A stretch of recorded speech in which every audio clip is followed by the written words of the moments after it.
Buenos días amigos, soy Bernardo y os doy la bienvenida a mi canal y al capítulo 50 del curso de Arduino de Bernardo Tutoriales. En esta ocasión vamos a ver un capítulo que ya en el curso de Arduino va siendo necesario porque vamos a empezar a ver proyectos más grandes que simples ejercicios, que es lo que venimos viendo hasta ahora, y por ende vamos a empezar a usar componentes más potentes. Hasta ahora hemos estado usando componentes pequeños en el aspecto de alimentación, de consumo. Componentes que se pueden perfectamente alimentar con los 5 voltios que nos provee el USB del ordenador, que es donde hemos estado conectando el controlador Arduino, y que no consumen más de 500 miliamperios, que es la intensidad máxima que puede proveer el controlador 1, que es el que hemos estado usando en nuestro curso.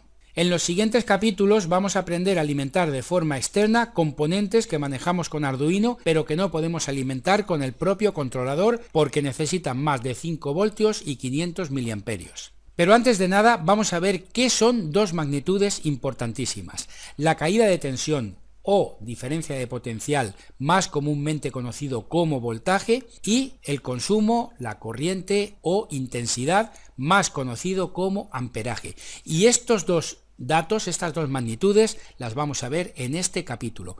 No os lo perdáis porque es muy interesante, muy importante saber diferenciar estas dos magnitudes que figuran en todas las fuentes de alimentación, baterías, pilas, transformadores, cargadores, etcétera, y no figuran por capricho, figuran porque debemos de tenerlas muy en cuenta. Vamos allá, amigos.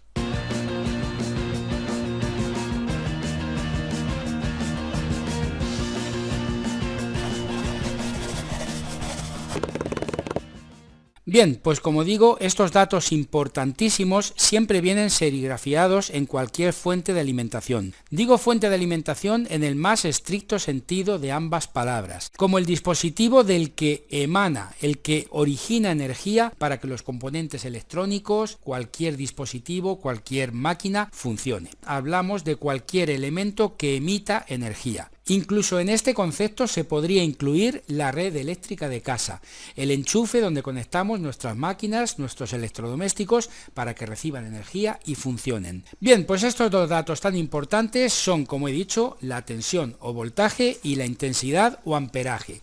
Una se mide en voltios y la otra se mide en amperios, como ambos nombres indican. Quiero comentar algo con respecto a llamarles a las magnitudes, me refiero voltaje y amperaje. Es fácil, es común, habitual leer en internet, en foros, en grupos de Facebook, en publicaciones de electrónica, a gente que se queja de que otros llaman o llamamos voltaje a la tensión y amperaje a la intensidad. Curiosamente no lo aceptan, dicen que es un error, que es redundante, que es un error gravísimo. Me sorprende mucho que un detalle tan insignificante lo ataquen con tanto énfasis. Bueno, pues para estas personas yo tengo una muy mala noticia, y es que esto es totalmente correcto, porque así lo recoge y así lo establece la RAE.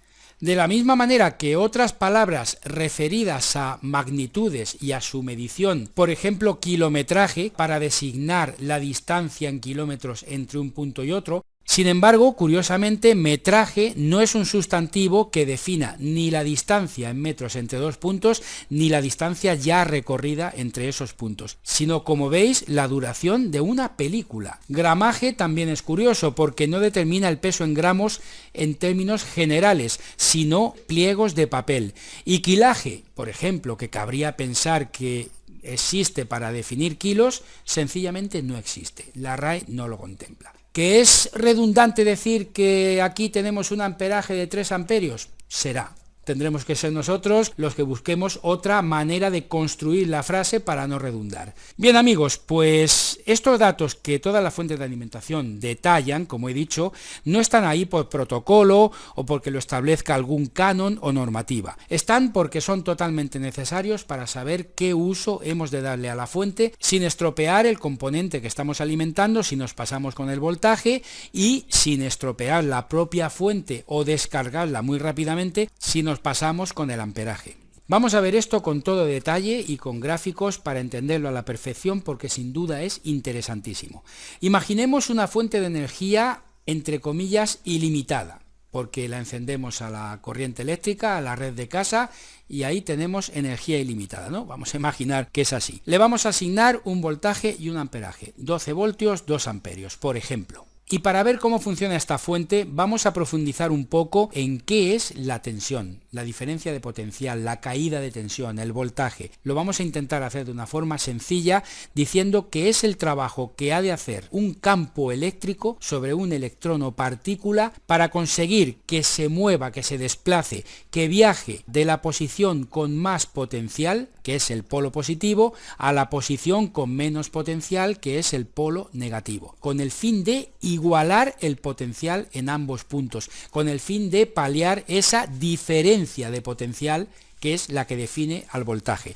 Así de sencillo. Imagino que estáis sospechando que en corriente continua, que es la que utilizamos en nuestro curso de Arduino y por supuesto en electrónica en general, el punto con más potencial es el polo positivo de la batería, el punto en que alimentamos el circuito, ya que es el que tiene toda la carga y del que emana la energía, mientras que el punto que tiene menos potencial es el negativo, el llamado también neutro, llamado tierra, en fin, como queramos, yo le llamo polo negativo. Pero ¿qué pasa con la corriente alterna, con la que tenemos en la red eléctrica de casa? Aquí no tenemos polo positivo ni polo negativo, pero sí que tenemos fase y neutro. La fase en España, en 230 voltios, es la que tiene prácticamente todo el potencial, ya que tiene 226, 227 voltios, mientras que el neutro, si medimos con un polímetro, podemos detectar 3, 4 voltios que están ahí de manera, vamos a decir entre comillas, residual. Con lo cual, en la corriente alterna, el punto con mayor potencial sería la fase y el punto con menor potencial sería el neutro. De manera que ya tenemos identificados ambos puntos en corriente continua y en corriente alterna. De todas formas, nunca hay que comparar corriente alterna con corriente continua. Funcionan de manera totalmente diferente. Los electrones se mueven de manera totalmente diferente. No tiene nada que ver. Centrémonos en la continua, que es la que nos interesa, la que estamos usando en nuestro curso de Arduino. De momento, pronto vamos a combinar con componentes que usan corriente alterna. Ya veréis qué interesante cuando empecemos a utilizar aparatos enchufados a la red de casa controlados por Arduino. Va a ser muy interesante. En este esquema vemos un flujo de electrones, esta bolita, yendo del polo positivo al polo negativo, del polo con más potencial al polo con menos potencial. ¿Y qué se pretende con esto? Pues como os he dicho antes, que el potencial se iguale entre ambos polos.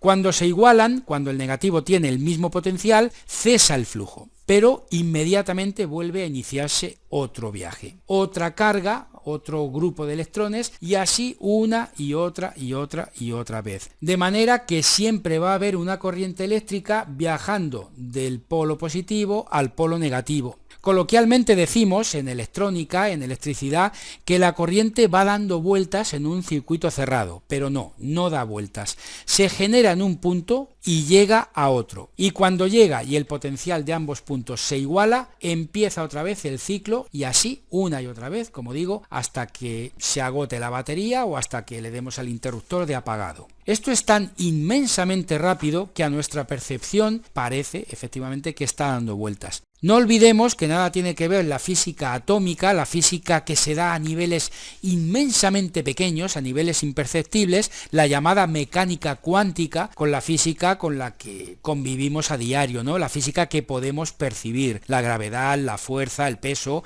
la cinética, la aceleración, la fuerza centrífuga, etcétera, etcétera, etcétera. Estos conceptos los percibimos, los sentimos todos los días, son tangibles, mientras que la mecánica cuántica es no solo totalmente imperceptible por nosotros, sino en ocasiones incluso difícil de asimilar.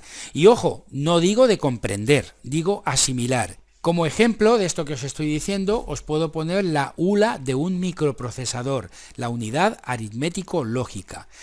Esta unidad es capaz de realizar entre 100 y 150 millones de operaciones por segundo. Bien, lo entendemos, ¿verdad? Otra cosa es que asimilemos 150 millones de operaciones en un segundo, operaciones aritméticas. Como digo, no es lo mismo comprender que asimilar. Bien, pues volviendo al recorrido que hace la carga de electrones, no tendría sentido que fuese por un cable conductor sin nada en medio, ¿verdad? Sin un componente electrónico entre medias. Igualar los potenciales de ambos puntos tiene un único propósito, y es que esa carga circulante alimente un componente ubicado en el mismo. Así pues, si aquí en medio colocamos un motor, por ejemplo, esa carga eléctrica haría que el motor se pusiese en marcha. Y el motor debe de estar preparado para funcionar con la tensión que esté circulando por el circuito. De manera que si esta fuente, batería, pila, lo que sea, si este generador de energía manda una carga de electrones de 12 voltios desde el polo positivo hasta el negativo con el fin de igualar esa diferencia de potencial entre un polo y otro y atraviesan, lógicamente, el motor, si el motor está concebido o diseñado para funcionar con una tensión de 24 voltios, al pasarle 12 funcionará muy por debajo de sus prestaciones, muy despacito, con muy poco torque, o directamente no funcionará. Mientras que si está preparado para funcionar a 6 voltios, al pasarle 12 se quemará en el acto, irremediablemente, y además quedará inservible, a menos que tenga un fusible que podamos reemplazar y volverlo a revivir, ¿no?, entre comillas. De manera que ahí está la importancia de que el voltaje, la diferencia de potencial, la caída de tensión que circule por un circuito tiene que ser el que requieran los componentes que están en ese circuito. Creo que ha quedado claro lo que es la diferencia de potencial entre un punto y otro del circuito y la necesidad de igualar esos dos puntos de manera que por el circuito circule siempre esa corriente estable, esa corriente que alimenta los componentes que tengamos en el circuito. Bien, pues vamos ahora a la otra magnitud, al amperaje, que es la corriente o intensidad que circula por nuestro circuito. Así pues, ¿qué es la intensidad? Dicho clara y fácilmente, pues el consumo que tiene un componente dentro de un circuito. Este motor típico, pequeñito, utilizado en ejercicios de electrónica y concretamente de Arduino, tiene un consumo en vacío de unos 400-500 miliamperios. Y eso quiere decir que es sin ningún tipo de carga, el motor girando libremente. En el momento que le ponemos una correa, una polea, de manera que el motor haga funcionar a otro artefacto dando vueltas, evidentemente el motor va a estar sometido a una carga. Entonces el consumo va siempre relacionado con la carga que tiene. Un coche eléctrico tiene una autonomía de, pongamos, 500 kilómetros con una carga en llano. Si es cuesta abajo, tenemos autonomía para muchísimos más. Y si es cuesta arriba, se puede quedar en 100 perfectamente. Eso es lógico, ¿no? Entonces aquí pasa lo mismo. Ese consumo es directamente proporcional a la carga del componente. Dicho de otra manera, muy claramente, el amperaje, la intensidad, es como un depósito de combustible. Un depósito que tiene la pila, la batería, que cuando se consume se acaba la vida útil de dicha fuente, de dicha pila o batería. Para ver esto más claro, vamos a cambiar la fuente de alimentación de nuestro ejemplo por una batería de las mismas características, pero ya no va conectada a la red. Ya no es energía ilimitada, como he dicho al principio, ahora es muy limitada. Esta fuente ya es independiente, es autónoma y tiene 2 amperios. Una vez que se consuman esos 2 amperios, la fuente se agota.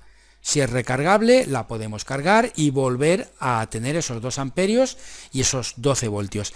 Si no es recargable, tenemos que reciclarla. Hay por ahí gente que dicen que la metes al congelador y en fin, no hagáis caso de eso, no hagáis caso de eso. Imaginemos que en nuestro circuito tenemos un componente, vamos a poner una bombilla, que funciona con un voltaje, una tensión de 12 voltios. Y además consume 500 miliamperios a la hora, es decir, medio amperio por hora. En cuanto al voltaje no hay problema, la pila suministra 12 voltios y la bombilla funciona con 12 voltios. Perfecto, no se va a fundir por exceso ni va a brillar menos por defecto. Ahora bien, el consumo es otra cosa. Nuestra pila tiene 2 amperios y la bombilla consume medio amperio por hora. ¿Cuánto va a tardar la pila en agotarse? Muy fácil, ¿verdad? 4 horas. Tenemos 2 amperios y estamos alimentando un dispositivo que consume medio amperio cada hora. Cuando pasan las 4 horas, a razón de un consumo de 500 miliamperios en una pila de 2000 miliamperios o 2 amperios, se agotará y la bombilla se apagará. Facilísimo, ¿verdad? Esto responde a una pregunta que me han hecho muchos alumnos a lo largo de mucho tiempo. ¿Cuál es la diferencia entre mAh y mA a secas? Entre amperios hora y amperios a secas. Bueno, pues la diferencia es básicamente ninguna, pero en las baterías, en las pilas, se suele decir los amperios que contiene. por decirlo de alguna manera, porque es algo así como el depósito, de manera que se pone amperios o miliamperios a secas, mientras que en los componentes se suele poner miliamperios o amperios por hora, es decir, el consumo que tiene ese componente en concreto. Como veis, no hay diferencia, por lo menos significativa, pero ese es el motivo por el cual viene esta serigrafía. Esto explica que los aparatos que tenemos en casa con mando a distancia, el mando del coche, del garaje, en fin, cualquier mando que tengamos en casa, funcione tanto tiempo. 2, 3, 5 años, hasta 7 años. He tenido yo mandos a distancia del coche que me han funcionado durante ese tiempo. Y curiosamente, lo normal es que funcionen con la típica pila de botón CR2032, la que alimentan las placas base de los ordenadores. O bien la 27A de 12 voltios, que esa sí que dura bastante más y tiene algo más de amperaje, pero en cualquier caso el amperaje es muy pequeño. En el caso de la CR2032 tiene 235 miliamperios de vida. Como he dicho antes, es como un depósito de combustible. Una vez que se consumen esos 235 miliamperios, la pila se agota. Daos cuenta qué poquito. Pero dura tanto porque un mando a distancia de un televisor, vamos a citar el más habitual, consume unos 60 miliamperios por hora. Pero 60 miliamperios si estamos una hora con un botón pulsado. ¿Qué quiere decir esto? Pues que un mando a distancia con una pila de botón dura 230, 240 minutos, 4 horas, pero con el botón pulsado esas 4 horas. Obviamente pulsamos un botón durante menos de un segundo para cambiar el canal, para subir el volumen, para apagarlo, para encenderlo, en fin, por eso puede durarnos hasta 1 año, 2 años o incluso más, dependiendo de cuánto usemos el televisor, lógicamente. Bien, pues volviendo a nuestro ejemplo, a nuestro ejercicio, si en vez de una batería es una fuente de alimentación conectada a la red eléctrica, el proceso es exactamente el mismo, solo que nunca se agotaría la energía. La fuente suministra medio amperio a la hora de forma ilimitada mientras esté conectada a la red. Cuando sí tendríamos un problema, ya sea con una fuente conectada a la red o con baterías independientes, es si fuese al revés, es decir, que queramos alimentar un componente que consume más amperios de los que puede suministrar la fuente o batería. Vamos a volver a conectar la pila del ejemplo anterior con 12 voltios y 2 amperios y vamos a alimentar un componente que requiere esos mismos 12 voltios pero 4 amperios. En el caso del voltaje no ocurre nada. Si necesita 24 voltios y le suministramos 12, el aparato, el componente, ni se enciende. O si se enciende lo hace si es una luz con un brillo muy tenue, si es un motor con una velocidad muy despacito. Pero lo normal es que ni se encienda. Y si son 6 voltios y le metemos 12, lo fundimos. O sea, eso es mucho más sencillo. En el caso del amperaje, la cosa es más grave, la cosa es más incluso peligrosa. Lo vamos a ilustrar con la bombilla del ejemplo, pero ya os digo que una bombilla que funcione con 12 voltios y requiera de 4 amperios no existe, pero bueno, sirva el ejemplo. Bien, pues en el momento que pongamos a funcionar el circuito, vamos a poder comprobar dos posibles sucesos. Primero, que la fuente de alimentación esté preparada para detectar sobrecargas y se apague en el mismo momento del encendido. Esto es lo más habitual en fuentes de alimentación propiamente dichas. No es habitual, sin embargo, en cargadores, como el cargador del móvil, el cargador de la tablet. Estos no suelen llevar sistema de detección de sobrecargas. ¿Por qué no lo llevan? Si son aparatos bastante delicados, ¿no? Para cargar un móvil, para cargar una tablet, un portátil. Bueno, pues la respuesta es muy sencilla. El fabricante las diseña para el modelo móvil, tablet, portátil en concreto. El fabricante no tiene por qué invertir más dinero en ponerle ese sistema de detección de sobrecarga. En una fuente de alimentación genérica, en una fuente de alimentación que sí podemos usar para alimentar diversos componentes, ahí sí suelen llevar estos sistemas de seguridad. Es un sistema que nos evita bastantes problemas, porque en caso de que usemos una fuente de energía que no esté preparada para apagarse, la bombilla empezaría a funcionar, pero durante muy poco tiempo, el tiempo en que la fuente tardase en literalmente quemarse. empezaría a calentarse cada vez más, hasta el punto en que los cables se derretirían literalmente y la fuente en sí también se quemaría, empezaría a oler a quemado y si la carcasa es de plástico notaríamos que empieza a deformarse. Podría haber un incendio, es muy peligroso el tema de las sobrecargas. Mientras que en el caso de que sea una pila, la única opción posible sería la segunda, ya que no tienen sistema, por lo menos las convencionales, no tienen sistema de desconexión al detectar sobrecarga. Por lo tanto, la bombilla se iluminaría hasta que en cuestión de segundos la batería, la pila, se descargaría por completo después de haberse puesto tan caliente que nos quemaría si la tocásemos. Literalmente, ¿eh? Y además puede hincharse y puede incluso llegar a explotar. En ambos casos, en fuente conectada a la corriente o en batería independiente, la sobrecarga, como digo, es peligrosísima. De manera que si en un proyecto notamos que la fuente de alimentación se calienta demasiado, sea pila, batería, cargador, fuente, lo que sea, hemos de apagar inmediatamente y revisar cuidadosamente las características tanto de la fuente de alimentación como de los componentes que conectamos. Así que, por favor, mucho cuidado cuando notemos que en nuestro proyecto hay demasiado calor.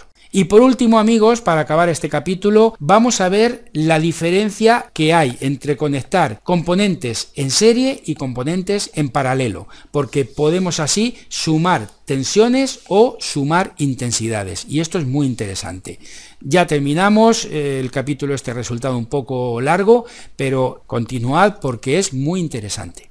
Imaginad que tenemos un componente que funciona con 6 voltios y consume 500 miliamperios por hora. Este componente podría ser un servo, un motor. Lo normal, lo que haremos en lo sucesivo cuando en nuestros ejercicios necesitemos alimentar componentes de forma externa, será utilizar fuentes de alimentación regulables. Pero para ver claramente los conceptos de conexión en serie y en paralelo, en este capítulo usaremos pilas. Así pues, tenemos 4 pilas de 1,5 voltios y 2000 miliamperios cada una, 2 amperios. ¿Qué puedo hacer para alimentar mi componente con 6 voltios? Pues las coloco en serie. Esta distribución consiste en ir poniéndolas en fila, el positivo de una con el negativo de otra, quedando libres 2 polos que son los que uniremos a los polos del componente. Esta distribución en serie hace que se sumen los voltios de todas las pilas, quedando el amperaje, la intensidad, en lo que tiene cada una de ellas, en 2000 miliamperios. De manera que tendríamos los 6 voltios necesarios, porque son 4 pilas de 1,5 voltios, mientras que el amperaje se mantendría en los 2000 miliamperios, que nos daría para alimentar nuestro componente durante 4 horas. Ojo, algunos alumnos, sobre todo los más pequeñitos, me han comentado en varias ocasiones que les parece muy poco que 4 pilas nos den suministro para 4 horas, que habría que estar cambiándola todos los días. Bueno, vamos a ver. Esto no quiere decir que una vez que montemos el circuito, a las 4 horas nos vamos a quedar sin pilas, no. Para que estas 4 pilas se agoten, tiene que tener un funcionamiento total de 4 horas. De manera que si lo usamos de vez en cuando, este circuito puede durar semanas, depende del uso. Es como el ejemplo anterior del mando a distancia de la tele. Podemos tener una batería que dé alimentación para 2, 3, 4 horas, pero como lo usamos de manera muy corta, con pulsaciones muy breves, las baterías nos pueden durar años, ¿de acuerdo? Bien, pues una vez pasadas las 4 horas de funcionamiento constante del componente, las pilas quedarían sin carga, quedarían agotadas y finalizaría su vida útil. Si son recargables, las podemos volver a llenar, si no, hay que desecharlas, reciclarlas. Espero que el concepto de conexión en serie haya quedado claro. Se suma el voltaje, pero se mantiene el amperaje. Bien, ahora vamos a ver cómo sería la conexión en paralelo. Imaginad que necesitamos alimentar, por ejemplo, una bombilla, un pequeño LED, que necesita 1,5 voltios y consume 50 miliamperios a la hora. Con una sola pila podríamos tener el LED encendido constantemente durante 40 horas, ya que el voltaje es el indicado, 1,5 voltios, y en cuanto al amperaje, en nuestra pila tenemos 2000 miliamperios y al consumir 50 miliamperios a la hora tendríamos para 40 horas. Sería muchísimo tiempo, ¿verdad? Si se tratase de un proyecto en el que de vez en cuando activo o pulso un interruptor o pulsador y se enciende el LED, la verdad que 40 horas daría para muchas semanas, quizá meses. Pero imaginad que quiero tener el LED encendido siempre, día y noche, como una pequeña luz indicadora de lo que sea o una luz de emergencia. 40 horas no llega a 2 días, se me queda en poco tiempo, ¿verdad? ¿Qué podría hacer entonces? Pues usar las 4 pilas de las que dispongo y tendría para 160 horas. Esto ya está bastante mejor. Cambiar las pilas semanalmente está bastante mejor. En este caso serían los amperajes, las intensidades de las 4 pilas sumadas. 8.000 miliamperios que tengo dividido entre 50 miliamperios que consume el LED a la hora son 160 horas. ¿Cómo consigo esto? ¿Cómo consigo disponer de ese 1,5 voltios para que el LED no se funda y tener 8.000 miliamperios, que es la suma de la intensidad de todas las pilas? Pues poniéndolas en paralelo, haciendo esta distribución que estamos viendo en pantalla, que es uniendo positivo con positivo y negativo con negativo de todas y cada una de las 4 pilas. De esta manera se suma el amperaje, pero se mantiene el voltaje. Espero que haya quedado claro la diferencia entre conexión en serie y conexión en paralelo. Conexión en serie se suma el voltaje, manteniéndose el amperaje, y conexión en paralelo se suma el amperaje y se mantiene el voltaje. Amigos, amigas, espero que haya quedado claro, espero que el capítulo os haya gustado. Si es así, haced like, manteneos atentos al canal, suscribíos si no lo estáis y nos vemos como siempre en el próximo capítulo. Muchísimas gracias, os mando a todos, a todas, un fuerte abrazo desde España y nos vemos como siempre en el próximo. ¡Hasta luego!